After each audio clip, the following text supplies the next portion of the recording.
Olá, meus alunos! Tudo beleza, pessoal? Tudo tranquilo? Gente, aula de hoje no nosso projeto 13 questões é sobre direitos humanos. Nessa aula a gente vai conversar sobre a seguinte discussão de direitos humanos, que é a discussão mais cobrada na prova de direitos humanos, que é o Pacto de São José da Costa Rica. Primeira dica: Pacto de São José da Costa Rica, Convenção Americana sobre Direitos Humanos. Também esse nome que a OAB chama errado. Convenção Interamericana de Direitos Humanos não existe, mas já veio na prova da OAB FGV e a gente tem que aceitar. E Decreto 678 de 92 são o mesmo documento. Essa é a primeira dica. E este tema é o nosso tema da aula de hoje. Convenção Americana sobre Direitos Humanos, Pacto de São José da Costa Rica, Decreto 678 de 92. É este o nosso tema, são essas as nossas discussões que nós vamos começar a partir de agora a analisar. Olhem só, o Decreto 678 de 92, o Pacto de São José da Costa Rica, ele traz para nós, certo, o grande tema da prova de direitos humanos na OAB primeira fase. O grande tema, mais de 50% da prova de direitos humanos é cobrado aqui na Convenção Americana sobre os Direitos Humanos, que é o nome adequado, mas que pode ser chamado de Pacto de São José da Costa Rica, ou também pode ser chamado de Decreto 678 de 92. Como eu disse para vocês, já foi cobrado também como Convenção Interamericana sobre Direitos Humanos, de Direitos Humanos, que é um nome errado, mas não foi considerado, não gerou nenhuma nulidade, porque não existe nenhum outro tratado com esse nome, então dava para entender que estava falando do Pacto de São José da Costa Rica. Bora lá! Há duas formas de cobrar este documento. Duas formas. Quais são? Ou cobra os direitos que vão do artigo 3º até o artigo 25, artigo 3º até o artigo 25 da Convenção Americana sobre os Direitos Humanos, ou cobra os direitos, ou cobra os meios de proteção, que começa lá no artigo 33, que fala da diferença de comissão e corte. Quando que eu chamo a Comissão Interamericana de Direitos Humanos, quando eu chamo a Corte. Tem essas duas maneiras de cobrança.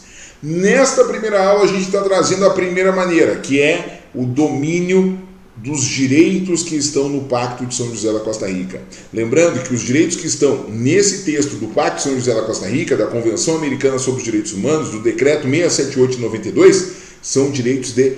Outra dica importante, já anota isso. Primeira dimensão, direitos civis e políticos. O Pacto de São José da Costa Rica, pelo Decreto 678 de 92, a Convenção Americana sobre os Direitos Humanos, no seu texto inaugural de 1969, traz apenas direitos de primeira dimensão, os chamados direitos de liberdade, os chamados direitos civis e políticos. Anota isso e não esquece. Beleza? Bora lá então, vamos às questões, vamos seguir o nosso estudo para a gente chegar às nossas 13 questões para a gente gabaritar. Bora lá! Primeira questão. Recentemente houve grande polêmica na cidade de Piraporanga, porque o prefeito proibiu o museu local de realizar uma exposição, sob a alegação de que as obras de arte misturavam temas religiosos com conteúdos sexuais, além de haver quadros e esculturas obscenas. Bom, o que o prefeito fez? Algo que é totalmente proibido, que é censura, né, pessoal? Já estou comentando a questão antes de ler toda ela. Censura. Censura é totalmente proibido, tanto no nosso sistema jurídico interno brasileiro. Artigo 5º, inciso 11, proíbe a censura expressamente, né? Ali, artigo 5º, inciso 10, né? Proibição da censura, liberdade intelectual, artística e científica, vedada a censura ou a questão da autorização. E também o Pacto de São José vai proibir, com certeza, a censura. Vamos lá, vamos seguir a questão. Você é contratado para atuar no caso pelos autores das obras de arte e por intelectuais, como advogado, né?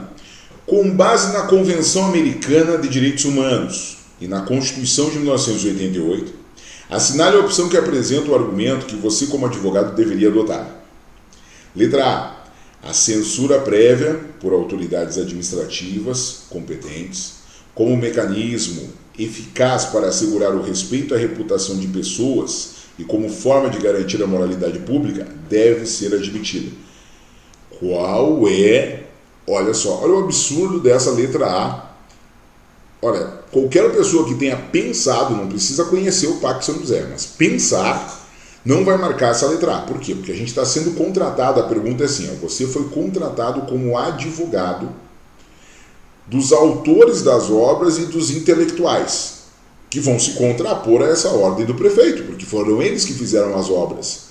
Eles não querem censura para suas obras e nem imaginavam ter censura em pleno século XXI. Né?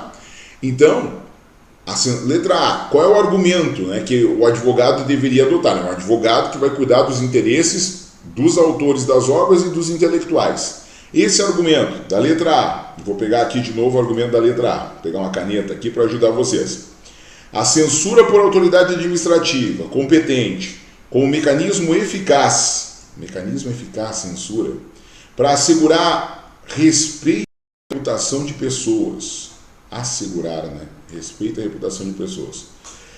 Como forma de garantir a moralidade pública com moral subjetiva, né? Moral religiosa, né? Moral, cada um tem uma, não é, a moralidade pública não é isso, não tem nada a ver com isso, né? Deve ser admitida? Claro que não. Totalmente errado. Letra A, completamente fora. Letra B. O exercício da liberdade de expressão e o da criação artística estão sujeitos à censura. Errado. Não estão sujeitos à censura prévia, mas apenas por força de lei, devidamente justificada, como forma de proteção da honra individual e da moral pública. Não. É livre a liberdade de manifestação, a liberdade de expressão artística, científica, certo? E o que é possível é a reparação ulterior, ou seja, posterior a essa liberdade. Se alguém abusa nessa liberdade, se alguém ofende os direitos de alguém nessa liberdade, aí poderá buscar reparação. Mas censurar previamente não, é totalmente proibido. A gente sabe disso, tanto na Constituição quanto no Pacto de São José da Costa Rica. Letra C. A liberdade de expressão e de criação artística estão sujeitos à censura prévia pelas autoridades competentes quando elas ocorrem por meio de exposição em museus, tendo em vista a proteção à memória nacional e à ordem pública. Não, né? Não estão sujeitas à censura prévia em nenhum lugar, muito menos em museus, certo? Quando a pessoa vai, a pessoa que se desloca até o museu.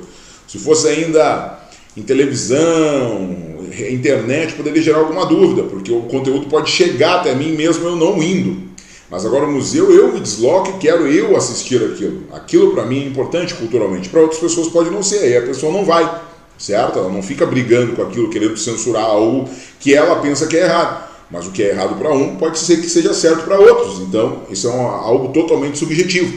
Por isso que não se censura a expressão artística, a expressão científica, a expressão intelectual não é objeto de censura, certo? Então, já sabemos pela eliminação, acho que como foi tranquilo aqui, apenas pelo conhecimento básico de direitos humanos, sem a gente dominar o texto do Pacto de São José da Costa Rica, a gente já chegou à resposta. A gente sabe que é proibida a censura prévia no Pacto de São José da Costa Rica e também na Constituição, a gente sabe disso. Então a gente já conseguiu eliminar a A, B e a C só na questão da lógica constitucional e da lógica do estudo dos direitos estabelecidos no Pacto de São José da Costa Rica. Letra D. A lei pode regular o acesso a diversões e espetáculos públicos, tendo em vista a proteção moral da infância e da adolescência, sendo vedada, porém, toda e qualquer censura prévia de natureza política, ideológica e artística. É o que acontece no Brasil. O Brasil tem a classificação etária. O Brasil tem a classificação etária que toca as nossas crianças, certo? Então a lei regula, sim, o ECA, a legislação brasileira regula a classificação etária, ou seja, de o poder público informar os pais de que espetáculos X, espetáculos Y, apresentações, amostras, exposições são ou não indicadas para a idade X, Y, Z. Indicados para menores de 16, não indicados para menores de 16, indicados para menores de 18, não indicados para menores. Isso é permitido. Isso é permitido. É a única permissão que se tem, vamos dizer, de análise prévia, é a classificação etária para a proteção do direito das crianças e dos adolescentes. É a única permissão que a gente tem. Então a letra D está certíssima, certo? A lei pode regular acesso a diversões e espetáculos públicos, tendo em vista a proteção moral da infância e da adolescência, sendo vedada, porém, toda e qualquer censura prévia de natureza política, ideológica ou artística. Não é possível censura prévia de natureza política, ideológica ou artística. Aquele religioso que quer vetar uma obra que ele acha que não é de Deus ou que não é do Deus dele, ele está tentando censurar por um viés ideológico, certo? A ideia dele, né, ali está estabelecida, mas não é a verdade de todos. Então é importante a gente entender isso, a gente construir isso. O importante é se respeitar a liberdade de todos, certo? Letra D de Dinamarca, olha que está previsto aqui no artigo 13 do Pacto de São José da Costa Rica, da Convenção Americana sobre os Direitos Humanos. Toda liberdade de pensamento e expressão, lá no artigo 13. Toda pessoa tem direito à liberdade de pensamento e expressão. Esse direito compreende a liberdade de buscar, receber e difundir informações, ideias de toda natureza, sem consideração de fronteiras, verbalmente ou por escrito, ou em forma impressa ou artística, ou por qualquer outro processo de sua escolha. 4. A lei pode submeter os espetáculos públicos à censura prévia com o objetivo exclusivo de regular acesso a eles para a proteção moral da infância e da adolescência, sem prejuízo do disposto no inciso 2, né, que estabelece toda a questão da liberdade e outros elementos. Portanto, letra D de Dinamarca, esse é o nosso gabarito para a nossa questão 1, falando de liberdade de pensamento, liberdade de expressão, um direito exposto e claríssimo no Pacto de São José da Costa Rica. Beleza? Bora lá! Eu falei para vocês que nessa aula de Pacto de São José da Costa Rica a gente ia falar sobre a primeira parte que incide na prova, que é a questão dos direitos. Nós teremos uma outra aula que a gente vai falar sobre os meios de proteção, para a gente entender o que é a comissão, entender o que é a corte e qual a diferença da comissão e da corte. Isso será outra aula. Essa aula nós vamos trabalhar apenas os direitos. Por quê? O Pacto de São José da Costa Rica é cobrado em prova direitos e meios de proteção. Então a gente está vendo a primeira parte da cobrança. E isso já é uns 20 a 25% da prova, certo? Os outros 20 a 25% são os meios de proteção. Então é muito importante entender, compreender, inclusive ler o Pacto de São José da Costa Rica, porque é um tema que cai muito na prova de direitos humanos. Beleza? Ah, mas isso é muito difícil. Cara, tem 17 conteúdos na prova da OAB, 17 disciplinas, e se eu não estou enganado, direitos humanos é a sexta com maior número de acertos. É a sexta com maior número de acertos. Portanto, cai muito Pacto de São José. São repetidas as questões. A gente vai treinar, a gente estuda isso para que você se prepare, para que você seja esses caras que estão acertando e gabaritando a prova, certo? Porque a prova de direitos humanos não é uma prova difícil, apesar de ter muito conteúdo. Por quê? Porque se repetem os conteúdos que ela cobra. E quando não se repete, quem conhece teoria geral de direitos humanos, quem tem a ideia correta dos direitos humanos, quem conhece a teoria geral dos direitos humanos, acerta a questão também. Acerta a questão mesmo sem saber exatamente toda a construção, ou, por exemplo, o texto integral da disciplina, certo? O texto integral do tratado, do pacto. Vamos lá, para a questão 2. Um rapaz que era uma pessoa em situação de rua acabou de sair da prisão.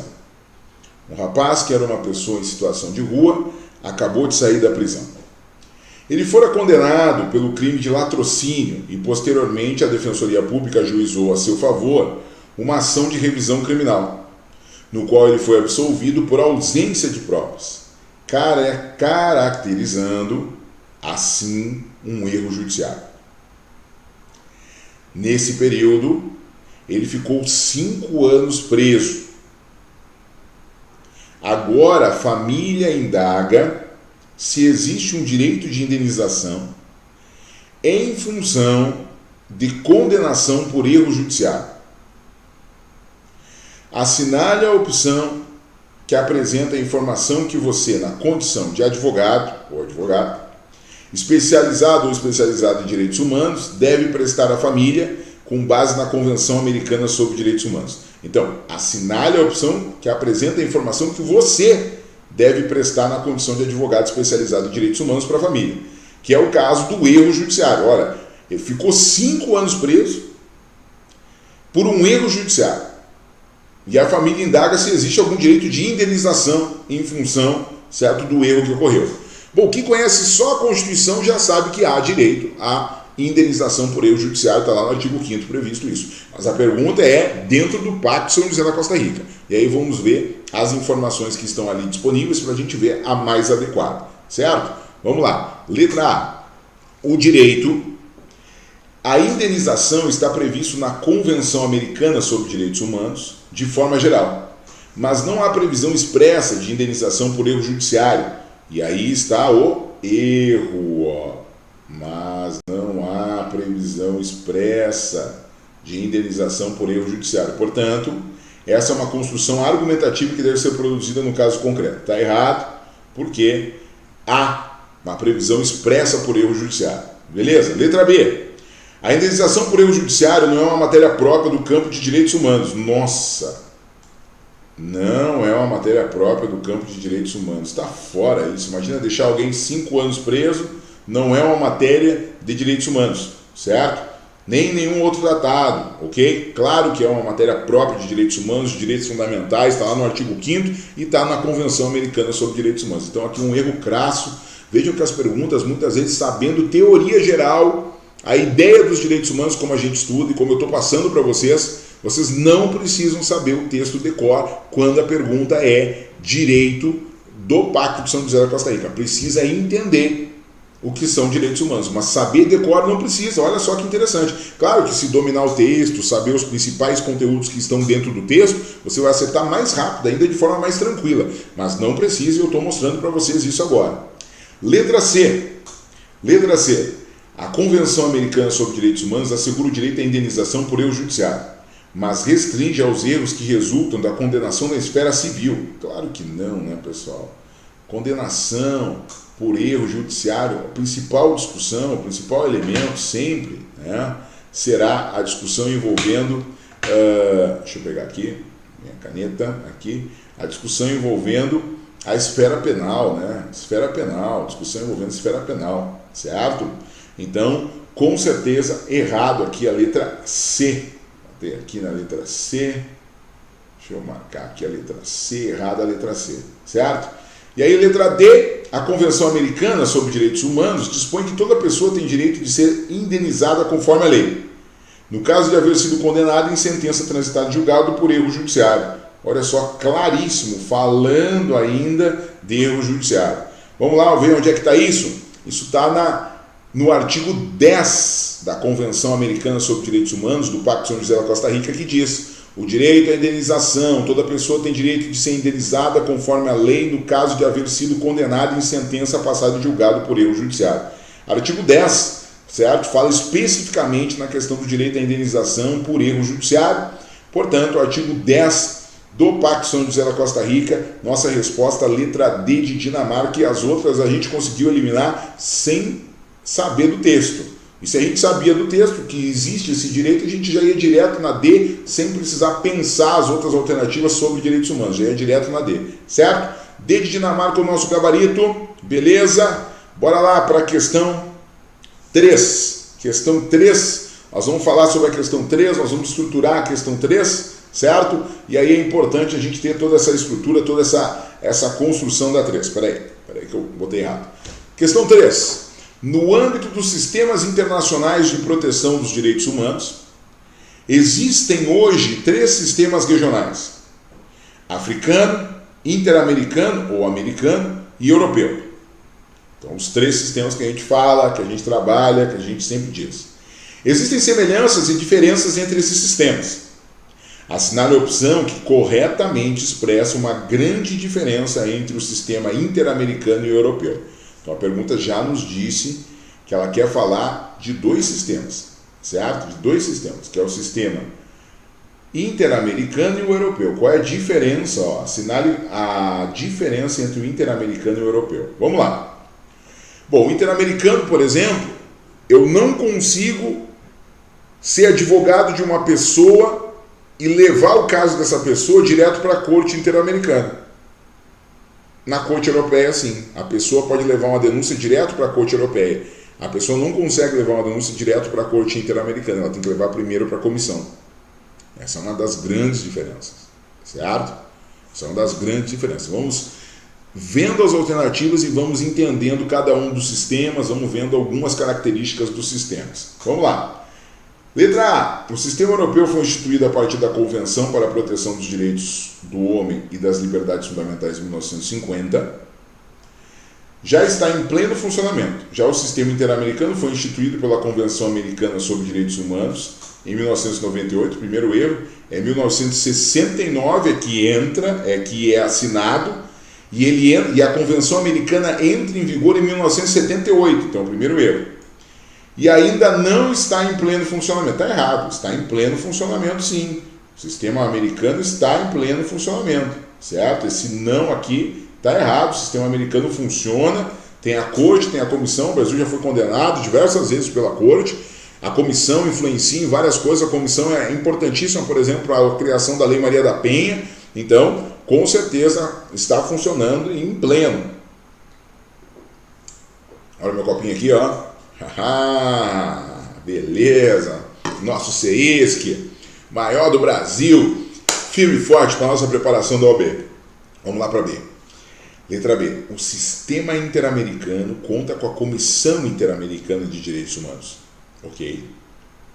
Mas não possui uma corte. Errado, né, gente? Vocês sabem que o sistema interamericano de direitos humanos,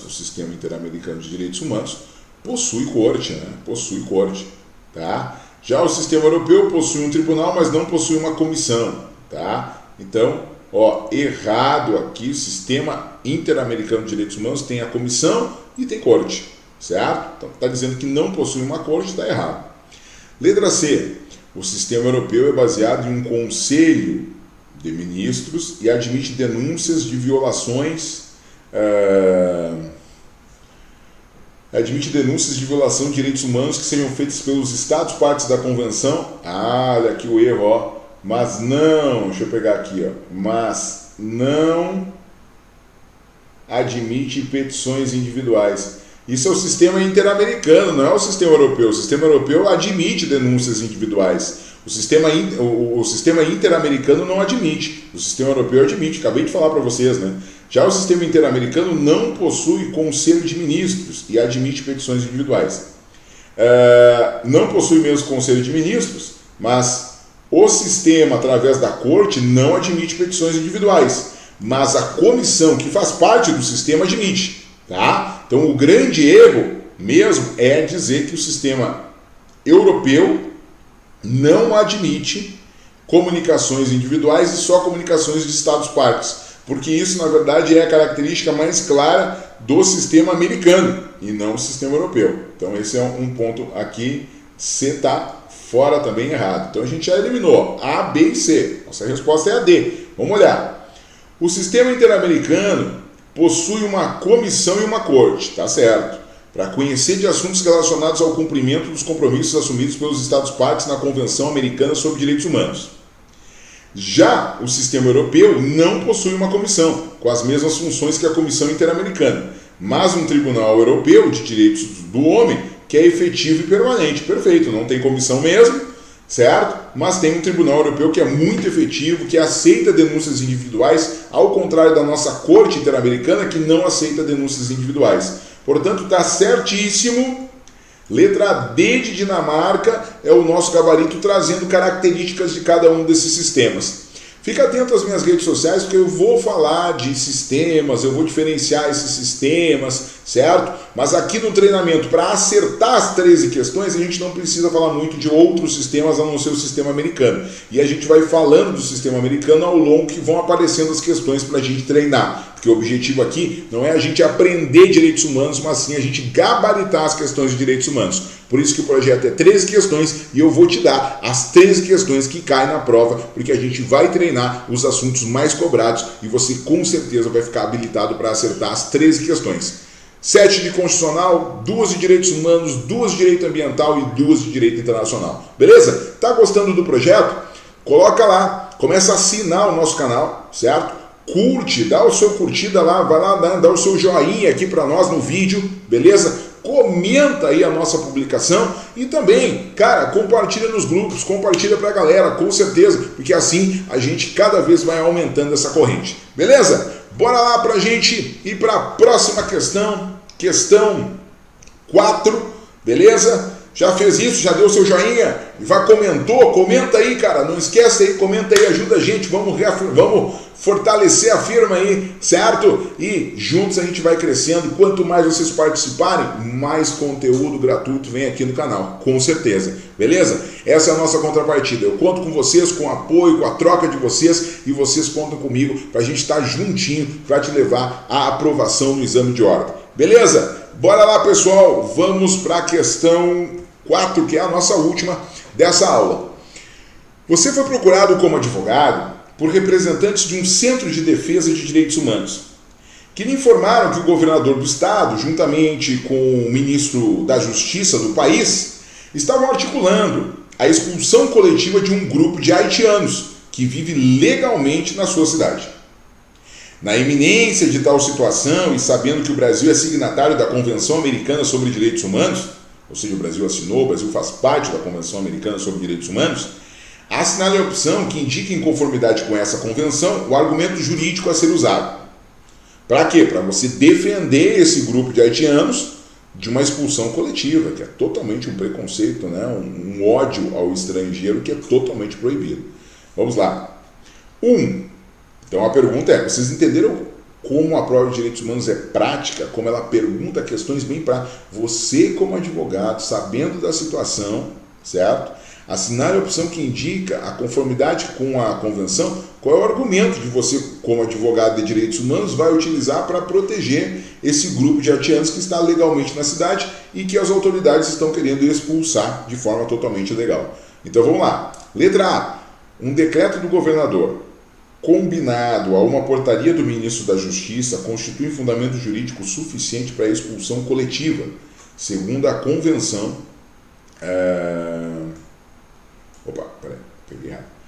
segundo a convenção acima citada, a Convenção Americana sobre Direitos Humanos. Portanto, a única solução é política. Errado. Claro que não. Mandado de segurança, por exemplo, já ajudaria aqui. Ou seja, fazer manifestação para demover as autoridades. Decreto de governador e portaria de ministro autorizando expulsão. Imagina o absurdo disso, né? Beleza? Expulsão coletiva? Não, totalmente proibido. Certo? Letra B. A Convenção Americana sobre Direitos Humanos é omissa. Errado, essa parte está ali. Ela fala, ela proíbe a expulsão coletiva. Quanto a esse ponto, portanto, a única alternativa é buscar apoio em outros tratados internacionais, como a Convenção das Nações Unidas relativa ao Estatuto dos Refugiados, também conhecida como Convenção de Genebra. Bom, não quer dizer que todo estrangeiro que esteja aqui seja refugiado, e é o caso dos haitianos. Os haitianos estão aqui por acolhida humanitária e não por refúgio.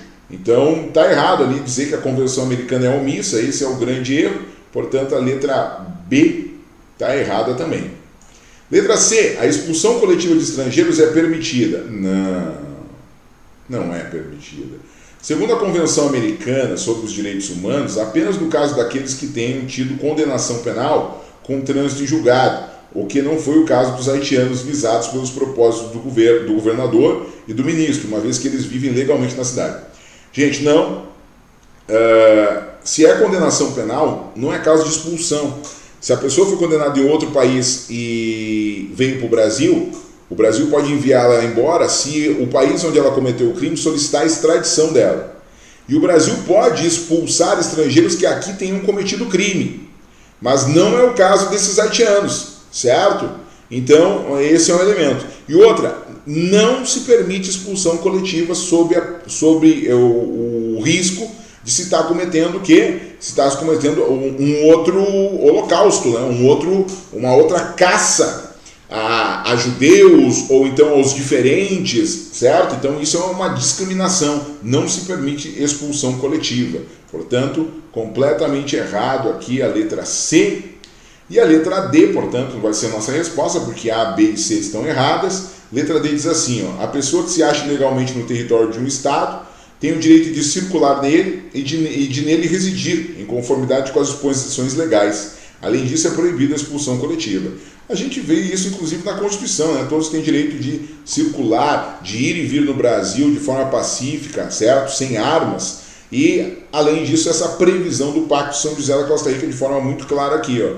Letra D de Dinamarca traz o artigo 22 que fala do direito de circulação e de residência. E lá no 22 a gente tem o item 1, que diz que toda pessoa que se acha legalmente no território de um estado tem direito de circular nele e de nele residir, em conformidade com as disposições legais. E 9 é proibida a expulsão coletiva de estrangeiros, ou seja, de forma expressa, nós temos a proibição da expulsão coletiva de estrangeiros, certo? Beleza? Letra D de Dinamarca, pessoal. Portanto, a gente fez a nossa primeira parte de estudos do Pacto São José da Costa Rica falando sobre direitos e a gente viu que a gente consegue resolver a maioria das questões apenas com o conhecimento geral de direitos humanos e de direitos fundamentais. Portanto, estudar bem constitucional já ajuda bastante para direitos humanos. Bora lá, principalmente no tópico dos direitos fundamentais, beleza? E a gente volta na próxima aula para discutir outras coisas. Nós vamos voltar, né? Fechou o ciclo, vamos voltar para a Constitucional e aí assim a gente vai buscando gabaritar as 13 questões do nosso exame da OAB. Grande abraço para vocês, não esquece de curtir, não esquece de assinar o canal, colocar lá um clique no sininho para ele notificar você sempre quando tiver vídeo novo, ok? E bora junto, compartilha nos grupos. Tchau, tchau, gente, valeu!